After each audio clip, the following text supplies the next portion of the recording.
Buenas, ya está listo el mate y nosotros preparados para hablar acerca de la historia argentina a través del Papa Francisco.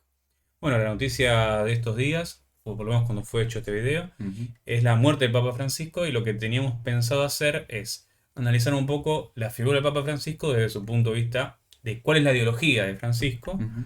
y cómo se fue llevando, ya que él mismo es un personaje histórico irreemplazable, importante y va a ser pensado muchísimas veces, cómo se llevó con las últimas figuras de su, sería coetáneos a ellos, ¿no?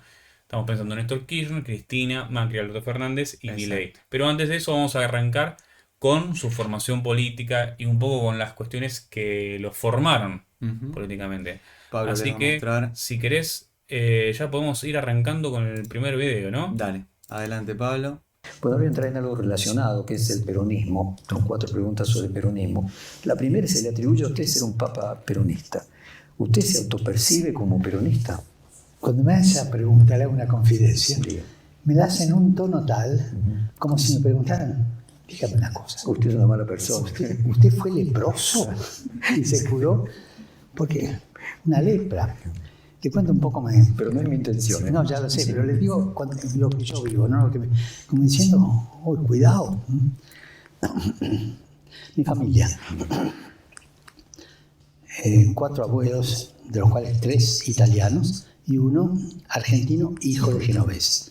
Este argentino, hijo de genoveses, hizo Curumalal la segunda tanda, o sea, y era radical del 90.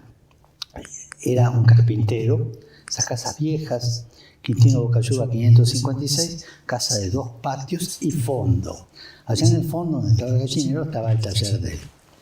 Pero en el segundo patio, que era el de la vida nuestra, yo lo estoy viendo tomando té con vino con un hombre de barba blanca que le vendía las anilinas. Y un día mi abuela me dice, ¿sabés quién es don Elpidio? No, fue vicepresidente de la República. Y le vendía las anilinas en 10 minutos, después hablaban 2 horas de política. Mi abuelo era radical de 90. Yo me acuerdo a mi abuelo, lo estoy viendo salir, cuando salía a la calle, cuando iba a la iglesia, a una reunión radical, salir de galera, polainas y bastón. O sea, aquella gente de esa época, ¿no? Era un radical de 90, y bueno, su amistad con los radicales es Pidio González. Y nuestra familia heredó siempre ese ser radical, ¿no? Cuando empezó el movimiento peronista, justicialista, antiperonistas, tremendo. Bueno, podemos empezar con este primer corte, ¿no? Sí. Ahí habla de su infancia Ujú. y habla de esta figura que vamos a poner ahora en pantalla, que es Elpidio González, que debe haber sido vicepresidente del gobierno de Irigoyen. Totalmente. Nos sitúa en ese año 90. Radical del 90 se refiere, por supuesto, a la Revolución del Parque, ese momento en que el radicalismo se enfrenta por primera vez, como vemos ahí, con las armas, por las armas, contra el Partido Autonomista Nacional, o lo que representaba un poco ese régimen más bien cerrado en cuanto a lo electoral, sobre todo, ¿no? Ujú. Sí, había que recordar, para mí hay que hacer varios análisis acá, ¿no? Él Ujú, es hijo, perdón, nieto de inmigrantes italianos, ujú, tiene un abuelo que es argentino genovés, y acá hay una cuestión de que si uno ve los máximos cargos religiosos que tuvo la Iglesia Católica Argentina, a diferencia de lo que se cree, los máximos cargos los ocupan justamente gente de los sectores más humildes mm, católicos, porque no es una carrera la eclesiástica la que elijan principalmente la elite claro. porteña, ¿no? Ujú, Y acá tenemos un poco el origen, ¿no? El mm. origen radical de 1890 es de donde viene la crianza de Francisco, por lo menos la crianza familiar. Sobre todo, además que, como dice Pablo, ¿no? Los inmigrantes acompañaron mucho al radicalismo, ¿no? Por ahí el PAN era acompañado por las clases patricias, ¿no? Las clases Ujú. tradicionales de Argentina, y los inmigrantes van ahí, acompañan a Irigoyen, y luego, bueno, la experiencia de Alvear es diferente, ¿no? Pero por lo menos a Irigoyen lo acompañan bastante los españoles, los italianos. Mm. Bueno, seguimos viendo el video. Dale, dale, dale. Y los tiempos ya un poco de, ya más dictatorial, por usar una palabra forzada, que no quiero usar Más autoritario, más autoritario del peronismo, donde la prensa estaba controlada. Nosotros comprábamos La Nación. Los viernes pasaban los chicos socialistas vendiendo La Vanguardia. Yo era chico. Y papá seguía La Vanguardia y salía a comprar La Vanguardia porque era una de las cosas que traía otra voz. El periódico del diario del Partido Socialista. Claro.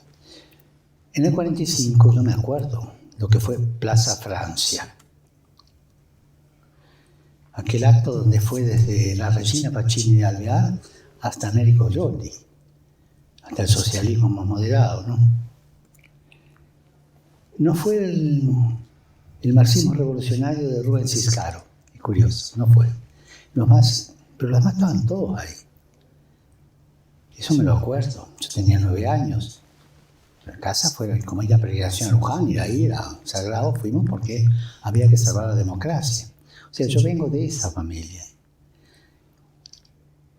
Después me tocó, de alguna manera... ¿Se podría decir antiperonista? ¿Cómo? Se podría decir antiperonista. Gorila. Gorila. En el peor sentido de la palabra. Gorila. Bien, vamos a hacer acá una pausa, ¿no? Es para mí muy interesante pensar este elemento de que él mismo define que su familia era antiperonista. O sea, hay una formación antiperonista, pero popular, ¿no? La Unión viene de la tradición de la UCR, la Unión Cívica Radical se opuso al peronismo.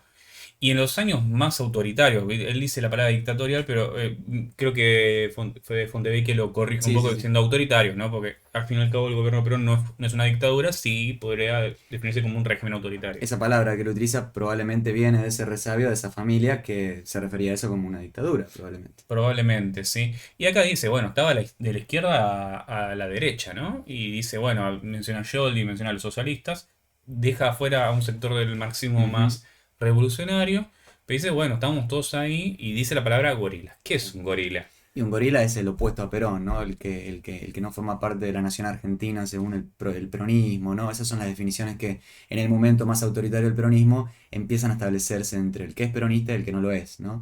Por otra parte, ahí interesante que Francisco nos sitúa en el momento del 45 con la Unión Democrática, ¿no? Que es esto que dice Pablo, esta unión desde los socialistas hasta los conservadores, todos se oponen a Perón en esa plaza, en ese momento, en el que la consigna es democracia contra el nazifascismo de Perón, digamos. Básicamente se lo ve a Perón como un líder del fascismo en decadencia, y se ven a sí mismos los radicales, los socialistas, el Partido Demócrata Progresista y el Partido Comunista como los defensores de la democracia. Fíjense, por la libertad, contra el nazismo, son las consignas de estos grupos en el 45, ¿no? Una interpretación de la historia particular que reivindica esta línea Mayo, Caseros, y aquí tenemos el 45, ¿no? Fíjense que este es el momento en que nos sitúa Francisco, cuando su familia, por supuesto, fue allí a defender la democracia, ¿no? Según esa concepción que tenían de lo que estaba ocurriendo en Argentina, ¿no? Seguimos un poco con lo que cuenta de su formación política, ¿no? Pero al fin y al cabo esto es la formación política del Papa Francisco, y cómo encaró su interpretación de la realidad. Exacto. Seguimos. Y queda un poco de sentido de la clase media bienestante de esa época, ¿no? Incluso me acuerdo cuando volvieron de paz a Francia los cantitos que habían aprendido ahí. Me acuerdo de uno que no voy a repetir porque es de mal gusto, pero me los acuerdo todavía. Después me tocó, de alguna manera, dialogar con gente. Como obispo me tocó acompañar a una de las hermanas de Edita, la última que murió, la esposa de Bertolini, que venía a confesarse conmigo. Una mujer buena, nada que ver. Bueno, a mí se me licó ese antiperonismo y pude dialogar con gente peronista bien, gente sana con radicales sanos. Lo importante del peronismo, lo que llamó la atención de ciertos grupos más católicos y eso, fue la elaboración de la doctrina social de la Iglesia, que se la hizo el arzobispo de Resistencia, Monseñor De Carlo. Eso es histórico. A tal punto que en el seminario de Resistencia que se lo hizo Perón a De Carlo, Perón hablaba a la plaza desde el balcón. Y un día se ve que había oído cosas y quiso defender al arzobispo. Y dijo esto, textual, quiero aclarar una cosa. Dicen que De Carlo es peronista. Mentira. Perón es de carlista. O sea, ahí había una fusión. ¿Por qué? Porque De Carlo le dio la redacción de la doctrina social de la Iglesia que Perón la asumió, ¿no? O sea que el peronismo es un movimiento popular que tiene un largo camino y que convocó a mucha gente con proyectos de justicia social y un momento político. Pero mi familia ciertamente era antiperonista y yo tuve que tratar con toda la gente y cambiar un poco la perspectiva, ¿no? Incluso historias más domésticas que me contó la señora de Bertolini, que fue la última que murió de las hermanas, y a mí me abrían los ojos de la crueldad de lo que fue también la persecución de la Revolución Libertadora, es la verdad. Bien. Bueno, tenemos varias cosas, ¿no?, para mencionar Sí. acá, todas muy interesantes, ¿no? Ujú. Primero, el momento en el que él cambia sus perspectivas sobre el peronismo, que tiene que ver con el contacto con esta hermana de Eva Perón, ¿no? Y Exactamente. aparte se le escapa un, bueno, nada que ver con Claro, Eva. claro. Alejado un poco de la política, ¿no? Sí. Seguramente habrá querido Mm. marcar eso. O Eh, capaz, no sabemos si no es también capaz menos de la simpatía claro, Eva Perón de Francisco, ¿no? claro. Dos momentos, ¿no? Uno que marca Pablo, que es este encuentro con la familia de Eva, y también el segundo momento, la Revolución Libertadora, ¿no? Esas dos instancias hacen que él vea esa otra cara que por tanto tiempo no había visto por esta familia que tenía tan antiperonista. Y que nos habla un poco acerca de esa transformación que atraviesa Francisco, que se ve atravesada a su vez por esta cuestión de la doctrina social de la Iglesia. Creo que este es el punto central, lo que une un poco, si se quiere, al peronismo y al francisquismo, si podemos decirlo rápido así, sencillamente, es la doctrina social de la Iglesia y la idea de justicia social que está detrás de estas dos cuestiones, ¿no? Detrás de este encuentro entre Perón y Monseñor de Carlo, que anticipa un poco lo que va a ser esa relación durante tanto tiempo, ¿no? Que se va a ver interrumpida, por supuesto, en el 54, con ese conflicto tan fuerte que hay entre Perón y la Iglesia Católica, esos aviones que dicen Cristo vence, que bombardean la Plaza de Mayo, pero por cierto tiempo, por gran tiempo, buena parte de la presidencia, ahí vemos algunas imágenes, Perón y De Carlo tienen una muy buena relación. De Carlo es el que le redacta esa doctrina social, de inspiración cristiana, de inspiración también luego va a entrar dentro de la ideología peronista y nos hablará acerca de esta opción preferencial por los pobres, ¿no? Esta idea de que los más postergados son los que merecen, en todo caso, más atención que cualquier otro dentro de la sociedad. No es que Dios es para todos, según la Iglesia, por supuesto, pero desde esta nueva perspectiva, los más pobres son los que tienen que tener la mayor atención por parte de la curia, por parte del clero y también por parte de las autoridades, ¿no? Sí, recordemos también que la introducción de la obligatoriedad de la enseñanza religiosa en las escuelas Ujú. no es de Perón particularmente porque había comenzado en el gobierno previo, Exacto. pero que formaba parte de Perón y Ujú. que Perón lo mantiene. Por lo cual la iglesia está muy fuerte en instituciones educativas, Mm. tiene un gran apoyo del Estado y este concepto de justicia social, si uno ve la constitución que el mismo peronismo creó Ujú. en la reforma constitucional, está fuertemente influenciado por las ideas religiosas. Es por eso que este vínculo con el Monseñor de Carlo Ujú. es muy fuerte, ¿no? Y en la formación seguramente de Francisco hay algo de combinación de que un poco ser católico era ser peronista Claro. y ser peronista era ser católico. Ujú. Y ese es otro segundo momento que también mencionábamos con Nathan, es el momento en el cual la iglesia o un sector de la iglesia se separa, ¿no? Que sea de los aviones que dicen Cristo vence. Claro. Fíjense qué curioso, habrá sido tan fuerte ese impacto que sintió Francisco frente al vínculo que se estableció tan fuerte entre Perón y la Iglesia Católica, Ujú. que cuando ocurrió el 55 él se puso de alguna manera del lado del peronismo, ¿no? Porque estos aviones son los que bombardearon la plaza y, bueno, causaron estas 300 muertes en el 55. Fíjense la inscripción. Ahí esa cruz y esa B corta significa, como dice Pablo, Cristo vence. Es la iglesia en alianza con los sectores de poder más concentrados, la oligarquía o estas clases patricias de las que hablamos hace un rato, que están intentando derrocar a Perón, a pesar de que Perón tiene una legitimidad popular muy importante y no está perdiendo su poder por vía electoral, ¿no? Frente a esta posibilidad se produce el golpe del 55. Perón, entre tanto, lo que había llevado a esto era este conflicto con la iglesia tan grande, tan fuerte, incluso él ahí quita la obligatoriedad de la enseñanza religiosa, propone la ley del divorcio, si no me equivoco, es decir, hay un montón de medidas que los separan de la iglesia católica y hay resquemores porque los dos compiten por el sector de la juventud argentina, ¿no? Un motivo de la disputa, aunque a veces el conflicto con la Iglesia Católica no se entiende tan bien, porque hay diversas aristas, un sector muy importante del conflicto tiene que ver con que compiten por los mismos espacios de poder, ¿no? Fundamentalmente la Iglesia está proponiendo, como en otros países de Latinoamérica, la creación de un partido democrático cristiano, ¿no? Como en Chile, por ejemplo, con la experiencia de Frei, pero aquí en Argentina esa posibilidad todavía no estaba abierta por la presencia del peronismo, que el peronismo era un poco ese partido para los jóvenes cristianos, hasta este momento y luego mucho más adelante en la década del 70. Sí, el ¿no? enojo de Perón es, el peronismo es católico y democrático. Exactamente. No hace falta un partido demócrata cristiano. Exactamente. Bueno, y esta cuestión de Bergoglio con afinidad peronista, para mí es evidente. Hay un fragmento importante en su autobiografía en el que él básicamente habla de esta cuestión Sí. y lo deja claramente evidente de en qué momento se convierte en el peronismo. Claro, él estaba ahí charlando con uno de sus tíos y su tío empieza en la mesa familiar, ¿no? Su tío, recuerda el nombre de la tía, ¿no? De Catalina. Dice, el esposo de mi tía Catalina, cuenta en la autobiografía que sacó hace poquito, La Esperanza, cuenta que su tío estaba hablando mal de Perón. Y bueno, y hasta ahí, bueno, nada, todo bien, digamos, es decir, él se enoja, pero le dice, bueno, tío, mira, él está haciendo cosas por los pobres y eso es de cristiano, le dice, ¿no?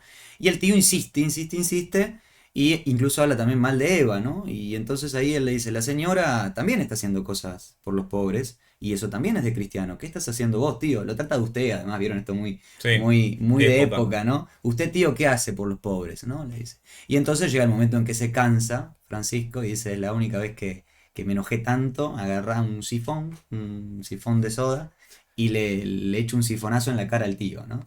Y dice que ese fue el momento en que un poco descubrió esa pasión de la política, no dice esa pasión del peronismo ni nada, pero bueno, va a entender, como dice Pablo, Sí. que entra a la política por ahí, ¿sí? Entra a la política por ahí.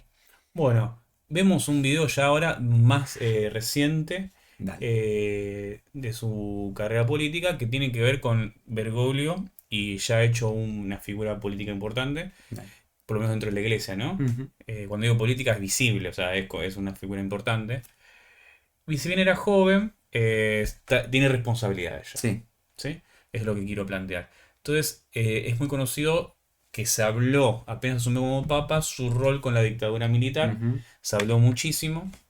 Y vamos a ver vamos a ver dos fragmentos de esta cuestión, si te parece, ¿vale? Dale.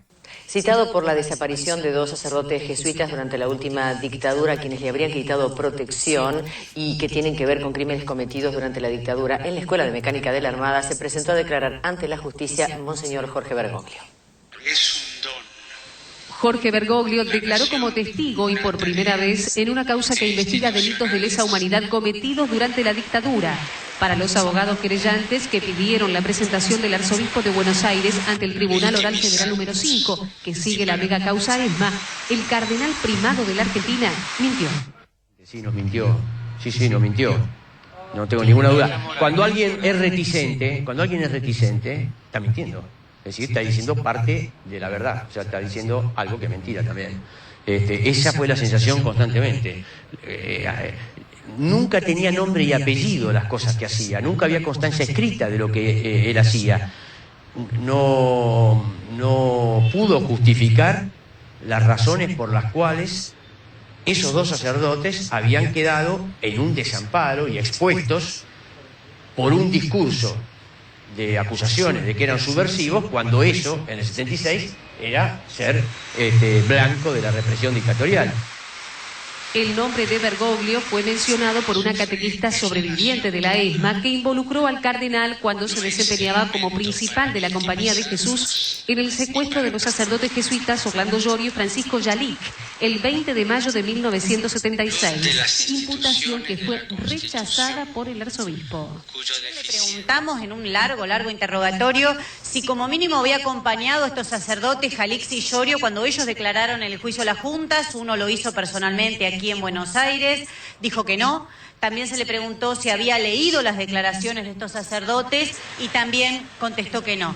Estos no que relato tienen que ver con un conjunto de declaraciones sumamente escuetas. La declaración se cumplió en la sede de la Curia por pedido de Bergoglio, quien reconoció haber advertido a sus superiores sobre la desaparición de los 2 curas tercermundistas, motivo por el que no se descarta pedir allanamientos y archivos de la Iglesia durante la dictadura. Cuando le preguntaban nombres precisos no se acordaba. ¿Qué gestiones hicieron? ¿La hicieron otros? ¿Quiénes otros? ¿Gente cercana a usted? Sí, y no recuerda nombres, no recuerdo nombres. Bergoglio concretamente en relación al hecho que denunció la catequista, señaló que él había hecho todo lo que se podía para amparar a los sacerdotes. Cuando le preguntamos en concreto qué hizo, llegó a decir que era normal correr esos riesgos en ese momento. Produce un alto costo social. Sí. Bueno, muy interesante. Vamos a poner un poquito en contexto, ¿no? Se menciona la responsabilidad de, cuando era Bergoglio, todavía no era el Papa Francisco, de la desaparición de 2 sacerdotes, si él es el que brindó información para que puedan ser encontrados posteriormente, ¿no? Claro. Estos 2 sacerdotes logran escapar del lugar, pero después son detenidos. Entonces, como el responsable era Bergoglio, Claro, porque era el presidente de los jesuitas en ese sí, momento. como para decirlo de una forma sencilla, Sí, ¿no? sí, sí. Dicen, bueno, es muy difícil que, bueno, ¿quién sabía cuándo salieron, que no salieron?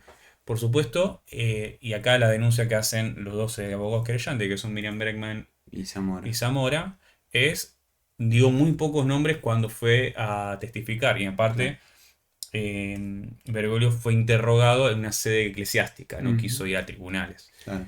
Entonces esa prueba de, bueno, ¿qué recordás? ¿Quién fue? ¿Quién no fue? No aportó ninguna evidencia. Dicen que, bueno, que no mintió, Claro. pero sí ocultó, lo cual es lo mismo. Es una acusación más por acción, por omisión, digamos, por Sí. haber hecho mal las cosas o por no haber defendido a esos sacerdotes cuando tenía el poder quizá para hacerlo, ¿no? Ese es el peso que cae sobre el juicio que se le hace a Bergoglio.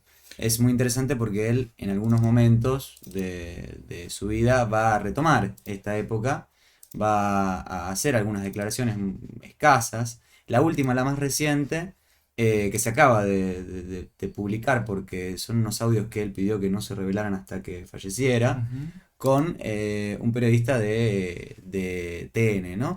En este caso, Bergoglio nos habla un poquito acerca de cómo él vivió esos años de la dictadura, es decir, un poco para ver dónde está la verdad, ¿no? Y vamos a escuchar un poquito acerca de eso. Dale.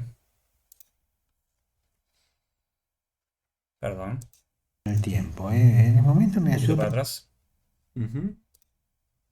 Probablemente sí, porque esa es una posición que fui tomando con el tiempo. En el momento me ayudó para clarificarme a mí ciertas cosas, ciertos mecanismos, ¿no? Ciertos miedos que me venían, por ejemplo. Claro, imagínense, llevar escondido en el auto atrás uno, tapado con una frazada, y pasar 3 controles de Campo de Mayo, desde Buenos Aires a San Miguel.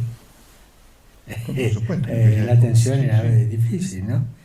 Usted me hablaba de sus neurosis, y demostrativo de que es un tema que le interesa y lo ha leído. ¿Cómo lo vive eso? Pero hay que cebarle mate a la neurosis, hay que acariciarla. Ahí ya acá cambia de tema, ¿no? Ahí Esa es una breve referencia que él hace a la cuestión, ¿no? Dice, bueno, que él colaboró, que en realidad que estas personas que finalmente fueron desaparecidas, en realidad su intención era justamente que escapen. Claro. ¿No? Y también esto está en la serie del Papa Francisco que apenas asumió el papado, la protagoniza. Hay varias películas y la cuestión, pero hay una Los serie dos argentina. papas. Sí, la serie argentina. Y La además serie es argentina. interesante también, yo siempre en estos casos me quedo con 2 cosas. Una frase de Primo Levi Sí. sobre el holocausto, ¿no? No sobrevivimos los mejores, ¿no? Es decir, los que sobreviven a estos momentos terroríficos de la historia no son los más justos, ni los que hacen todo bien, ni los que no delatan a sus compañeros. Es difícil estar en esas circunstancias y en esos momentos. También el testimonio de Pilar Calveiro, ¿no? Que ha escrito un libro muy bueno que se llama Poder y Desaparición y nos habla un poco acerca de qué es traicionar o no en ese contexto, ¿no? Ujú. Por supuesto, bueno, Bergoglio no pasó por los campos de concentración, no estuvo bajo tortura, pero debería haber muchas presiones también sobre él, sobre su cabeza, Sí. como principal de la compañía de los jesuitas. Entonces habrá sido muy difícil para... Por eso habla de las neurosis y de ese trato con la psicóloga que él tenía en aquel momento. Decidir qué hacer, ¿no? Decidir si ayudar, si no ayudar, si hacer más, si hacer menos. Y esta frase de Primo Levi, ¿no? No sobrevivimos los mejores, sirve para ilustrar a veces el comportamiento de mucha gente durante estas crisis. Es muy difícil saber qué habría hecho uno en un momento similar, ¿no? Ujú. Y acá retomando un poco lo que hemos planteado antes, vamos a empezar a ver cómo se llevó en los últimos años ya de su vida, porque después hizo una carrera eclesiástica impresionante, ¿no? Termina siendo la cabeza de la Iglesia Católica Ujú. Argentina. Recordemos que Argentina es predominantemente católica, Ujú. si bien hay un fuerte ascenso de los evangelismos, de los cristianismos, em, la mayoría son católicos, ¿no? Ujú. Sus relaciones con los últimos Los presidentes. últimos presidentes. Y acá tenemos su relación particular con Néstor Kirchner, que ha tenido más de un conflicto, ¿no? Claro. Bergoglio va a criticar muy fuertemente a Néstor Kirchner, principalmente por que consideraba que no hacía lo suficiente por los más Ujú. humildes. Y había ciertos tires y aflojes con respecto a dónde comienza el poder de la iglesia y dónde comienza el poder del Estado, ¿no? Ujú. Así que es un poco replicando, por supuesto, nada que ver, ¿no? Pero lo que pasó con el peronismo Claro. clásico, ¿no? Sí. El tema es que formalmente la Iglesia Católica es un Estado dentro del Estado, Claro. porque recordemos que el Papa es aquel que nombra los máximos cargos. Ujú. Entonces, una figura que es externa nombra a las figuras principales que tienen una injerencia política, que manejan recursos dentro de un Ujú. territorio nacional. Claro. Entonces, siempre hay un tira y afloje que es histórico, ¿no? Podemos pensarlo desde el Papa de Aviñón en el siglo Ujú. XIV hasta el presente. Totalmente. Así que bueno, Néstor Kirchner no fue menos, inclusive no ha ido al Te Deum del 25 de mayo Néstor Kirchner porque ya estaba enemistado con Bergoglio y Néstor Kirchner ha llegado a decir que el diablo puede vestir pantalones pero también puede usar sotana, Claro. haciendo referencia al mismo Bergoglio, ¿no? Y hay Eh, un documento fílmico muy Hay un documento interesante. explico muy interesante que retrata esto mismo. Cuando fue la elección de Benedicto XVI, sería. Sí, cuando fue la elección del anterior papa, Exacto. ¿sí? Ratzinger, Ajá. que pasa a ser Benedicto. Está, ha Vamos. empezado. Me hubiera gustado ver a Bergoglio, papa. A Clemente. ¿No hubiera soportado ver a alguien con más poder que usted? Ojalá, yo lo hubiera votado a Bergoglio. ¿Lo hubiera votado? Cristina, sácamelo. Bueno, un chacarrillo bastante. Bueno, recordemos que es muy simpático Néstor Kirchner en muchas de las entrevistas, ¿no? Es interesante porque se mencionó todo en eso. En 20 segundos mencionaron al Papa Francisco, que todavía no existe, o sea, Bergoglio como la auxiliar del Papa 10 años Sí, antes, a Cristina, ¿no? Es decir, que ya sí. era senadora en ese momento, y el propio Néstor hablando acerca de esta situación, ¿no? Sí, recordemos que cuando también muere Néstor Kirchner, Bergoglio le dedica unas palabras de mucho afecto, inclusive dirige la misa de despedida a Néstor Kirchner, respetándolo muchísimo, ¿sí? Ujú. Nosotros no queríamos agobiarlos con eso, pero Sí, hay un discurso en el que dice que este hombre se cargó a la Argentina en un momento muy difícil sobre sus espaldas, ¿no? Y que la ujú, llevó adelante luego de la crisis del 2001. Crisis del 2001 en el cual también se vio inmiscuida la iglesia. Es decir, yo creo que esta iglesia en los dos lados, ¿no? Siempre. Durante la dictadura, la iglesia que acompañó a los militares y la iglesia que sufrió mucho, los curas tercermundistas, el padre Mujica. Angeleri, Palatina. Entonces, esa dualidad de la Iglesia Católica en la historia argentina es muy interesante para pensar también la figura del Papa Francisco. bueno, y tenemos ahora ya asumido Francisco, perdón, Bergoglio, que se convierte en Francisco. Recordemos que él viaja con una valija pensando que va a ser un cónclave más, una votación más Ujú. de papas. Recordemos que cuando mueren los papas, en realidad el papado se maneja con un estilo monárquico, Ujú. ¿no? El papa tiene poder absoluto sobre los recursos del Vaticano y es cabeza de la iglesia universal, que es universal, o sea, el papa representa a las iglesias de todo el mundo y los representantes de la iglesia, que son los sacerdotes, hermanas, etcétera, son nombrados y autorizados por el mismo Papa. Pero como hay una prohibición muy importante que es el celibato, o sea, los sacerdotes y monjas no pueden tener hijos que van a ser legítimos desde el punto de vista eclesiástico. Eso ya de antes, hoy en día se tienen que hacer cargo por la ley civil. Claro. Pero a nivel eclesiástico no son reconocidos, entonces no hay herencia. El papa muere, tienen que votar a otro porque ningún papa puede tener hijos. No hay herederos. No hay herederos. Inclusive hay unos textos muy interesantes, me acuerdo de que estudian la edad medieval y moderna, que hablaban de una tercera sexualidad. Claro. Que se instala como una especie de celibato impuesto. Claro. ¿No? Sí, es muy interesante eso. Mucho antes de la teoría de género. Claro, ¿no? sí. Así que bueno, asume como Francisco y acá Cristina Fernández de Kirchner va a tener una relación muchísimo más amistosa que la que tuvo su ex marido, ¿no? Sí, había habido unos momentos tensos con el tema del matrimonio igualitario y, bueno, la ley del aborto es posterior, ¿no? Así que nada de eso por el momento. Pero con el matrimonio igualitario había habido resquemores, ¿no? De hecho, el Papa Francisco en ese momento todavía no era el Papa Francisco, es decir, conocemos las declaraciones que circularon mucho en redes estos días, ¿no? Del Papa de algún modo abriendo la puerta dentro de la Iglesia Católica a aquellos que eran hijos de Dios pero a su vez homosexuales, ¿no? Entonces, eso es así. Pero en ese momento, por supuesto, el pensamiento de Francisco era el pensamiento de Bergoglio, todavía no estaba muy desarrollado en ese aspecto. Y luego, cuando, muy bien marca Pablo, cuando Bergoglio se convierte en Francisco y asume ese rol, las relaciones mejoran muchísimo entre Cristina y Francisco. Y Cristina, bueno, acá le está, por ejemplo, regalando un mate a Francisco en una de esas visitas protocolares que hacen los jefes de Estado. Y es interesante porque vamos viendo cómo van siendo estas relaciones entre presidentes argentinos y el Papa, ¿no? El Papa que atravesó 4 presidencias, ¿no? Sí, yo diría que se llevó mejor el peronismo kirchnerista con Francisco que con Bergoglio. Claro, ¿no? claro. Es bastante Exactamente obvio. se resume. Es bastante obvio lo que estoy diciendo, ¿no? Pero no está más mencionarlo. Bueno, vamos a ver algo distinto que es el siguiente presidente, que es Mauricio Macri, ¿no? Vamos a ver la visita oficial. Hablaron cerca de 1 hora sobre todo de la pobreza que afecta a Argentina y fue un encuentro positivo. Así definió el presidente de ese país, Mauricio Macri, la reunión que mantuvo con el Papa Francisco en el Vaticano. Tras ello, el mandatario ofreció una rueda de prensa en la embajada de su país. Compartimos preocupaciones entre dos personas que han tenido muchas reuniones, que hablan por teléfono, que intercambian visiones. La verdad que era positivo. Frente al último indicador de pobreza que sitúa a Argentina en el 32,2%, el pontífice le dijo que no se tiene que perder un segundo, pues detrás de los números hay muchas familias que no lo pasan bien, relató Macri, y también tuvieron tiempo para hablar del proceso de paz en Colombia. Compartimos que el referéndum lo esperamos que sea es la oportunidad de abrir una nueva negociación que termine finalmente en un proceso de paz consolidado, ¿no? Finalmente, el presidente argentino reveló que las últimas palabras del Papa al despedirle fueron fuerza y adelante. Dijo fuerza y para adelante. Bueno, muy interesante, ¿no?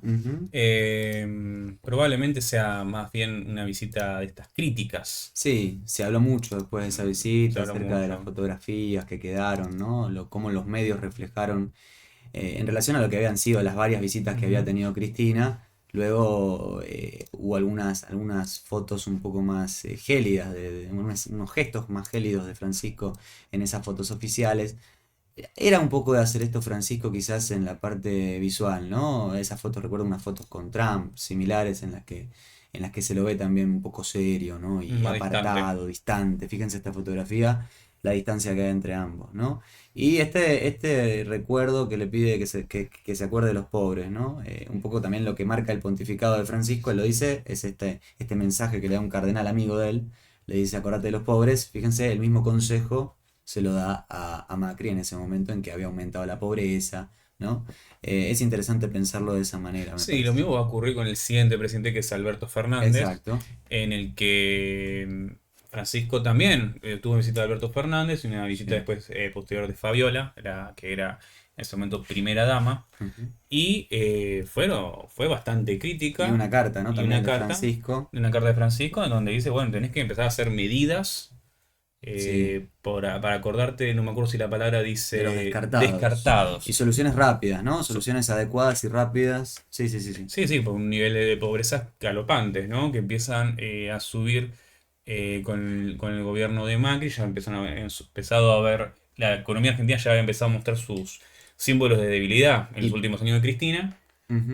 Con Macri hubo algunos años de estabilidad, entre comillas, pero también se disparó al final de su presidencia A partir del 2018. la desigualdad, inclusive la inflación, cosa que con Alberto Fernández se solucionó todavía menos, ¿no? Claro, sí, yo creo que en esta ideología del Papa que estuvimos analizando, esperaba mucho más quizás de un peronista que de un macrista o un radical desarrollista, ¿no? Entonces, creo que el Papa Francisco lo que expresa en esa carta a Alberto Fernández es defraudación, ¿no? Se siente defraudado por la posibilidad de que un peronista no esté tomando esas medidas cercanas a la doctrina social de la Iglesia, ¿no? Sí. Me parece que va por ahí más que nada. Por La ejemplo, crítica, sí. Claro, sí. Bueno, vamos con el último presidente en el cual estuvo Vayamos. Francisco, que es Javier Milei, presidente actual de Argentina hasta este momento. Hecho el video, así que vamos a ver qué es lo que dijo, que es muy conocido ya lo que dijo Milei sobre el A ver, Papa vamos a Francisco. dejar de preguntarte si no es mucho lo del Papa. No. El Papa, sí, lo voy a decir de frente, es el representante del maligno en la tierra. ¿Vos sabías que el Papa impulsa el comunismo con todos los desastres que causó? Y eso va contra las propias sagradas escrituras. Andá, digamos, al Viejo Testamento, Samuel 8, y te va a decir todas las aberraciones que implica el Estado. Te va a sacar tus hijos, te va a sacar a tus hijas, digamos, te va a sacar, digamos, tus mejores campos, te va a sacar tus burros, te va a sacar todo lo mejor. ¿Para qué? Te va a esclavizar. Te va a ser un esclavo. O si no, podemos ir al Evangelio de San Lucas. En el Evangelio de San Lucas, cuando da la tercera, digamos, la tercera tentación, el maligno lo lleva a un monte y le dice a Jesucristo que si se pone de rodillas frente a él, le va a dar el poder sobre todos los reinos del mundo. Porque ese poder le fue dado. Es decir, los estados son una invención del maligno. Por eso cada vez que vos aplicás el socialismo, ¿sí? Se hunde, se genera un desastre. Entonces no tengo ningún problema en decir lo que digo del impresentable que está en Roma. Así. ¿Por qué? Porque promueve la pobreza, promueve el pobrismo, promueve un régimen de miseria. Vos sabés que además, una de las cosas maravillosas del liberalismo es que promueve el comercio. Y como decía Bastián, donde entra el comercio no entran las balas. O como decía Bertrand de Juvenet, donde, digamos, hay libre mercado, las costumbres son dulces. ¿Me comprendés? Y este tipo promueve un sistema que es una porquería, que mata a la gente, que la hambrea. Entonces, digo, ¿cuál es el punto? Notable, La cara de la presentadora Viviana Canosa, que por supuesto lo invitó un millón de veces al programa, pero es como que En ese punto habrá pensado diciendo, se habrá excedido un poco, ¿no? La idea de acusar a Bergoglio de comunista, y bueno, ni hablar de ser el diablo. Sí, igualmente parecido a lo que había dicho. lo sugirió de una forma un poquito más sutil, más fina, pero Milei lo afirma, ¿no? Dice, es el maligno en la tierra, porque es comunista y tiene unas ideas que todo el mundo va a terminar siendo pobre si sigue las ideas de la iglesia franciscana, ¿no? En un punto, porque la idea de Francisco es justamente, su filosofía es la de la iglesia franciscana y la de los jesuitas, que es la que siguen ellos. Es rojo como el diablo, ¿no? Decía Milei en esa entrevista. Ah, mira, no me acordaba. Es rojo, no, pero digo, es rojo como los comunistas y como el diablo. Nos reímos un poco porque porque es muy exagerada esa posición. Y a veces no es más fácil reírse que hacer un análisis de esto último, ¿no? Sí, igual hay que hacer un mea culpa, vamos a hacer mea culpa ahora mismo, lo estamos grabando en vivo y esto es una sola toma.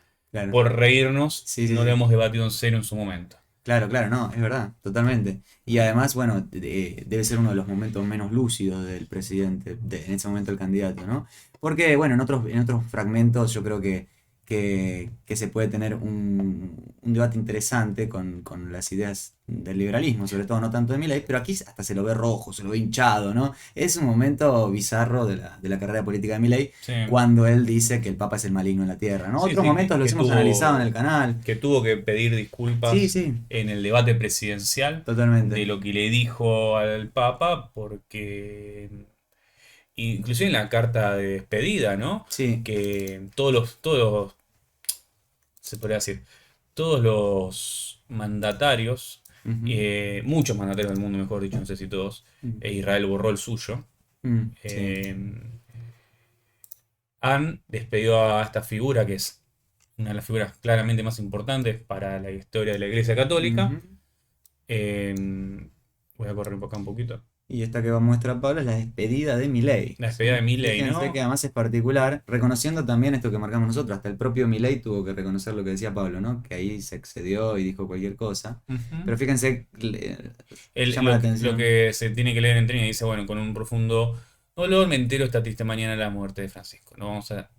Y acá viene el tema de acá, desde este punto, ¿no? A pesar de las diferencias que hoy resultan menores. Claro. Vuelve a remarcar la cuestión de la diferencia. Yo creo que no hay presidente que no tenga diferencia con la Iglesia Católica, si no sería Papa. Claro. Sí, o sea, por supuesto que hay diferencias, pero acá vuelve a resaltar esto, ¿no? Que no se baja de lo dicho, para mí. Claro, el a pesar, totalmente. Incluso, a ver, después de ir a saludarlo, ¿no? Porque hay una visita también oficial, después de que se habló tanto de todo esto, del cual iba a ser la relación entre la Argentina y el Vaticano, después de que este presidente dijera todo esto.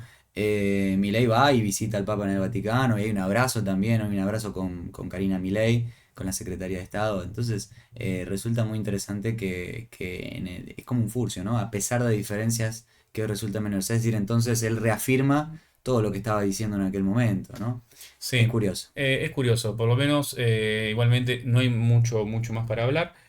Se fue una de las figuras más importantes claramente que hemos tenido en la historia argentina, independientemente de si sos del culto católico o no, porque no va a haber, por lo menos por lo pronto, una figura internacional argentina que se destaque en un rol político, ¿no?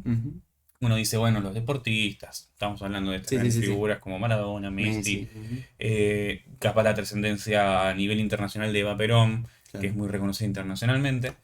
Pero acá estamos hablando de un argentino que ocupó un rol político internacional, ¿no? Si quieren decir esto más parecido a un Che Guevara, que es internacional.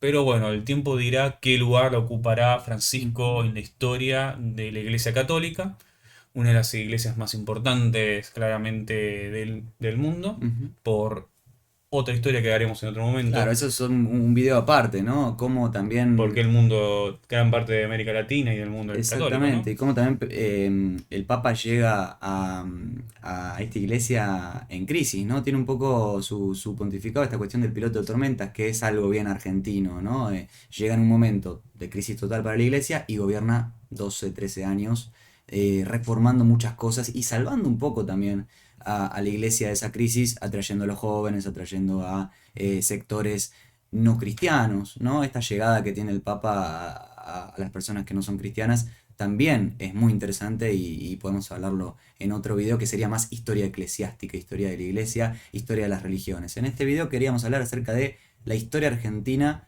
a través de Francisco, a través de la mirada de Francisco, cómo él se relacionaba con los fenómenos históricos más importantes, el radicalismo, el peronismo, la dictadura militar y por supuesto su vínculo con estos presidentes que tuvo que atravesar en estos años desde que se convirtió en el Papa de la Iglesia Católica. Bueno, muchas gracias por llegar hasta acá. Suscríbanse, pónganle me gusta, compartan el video. Tenemos redes, Instagram, TikTok, donde hacemos un contenido más breve. Así que bueno, muchas gracias. Falo, como siempre, un gusto. Un gustazo. Saludos.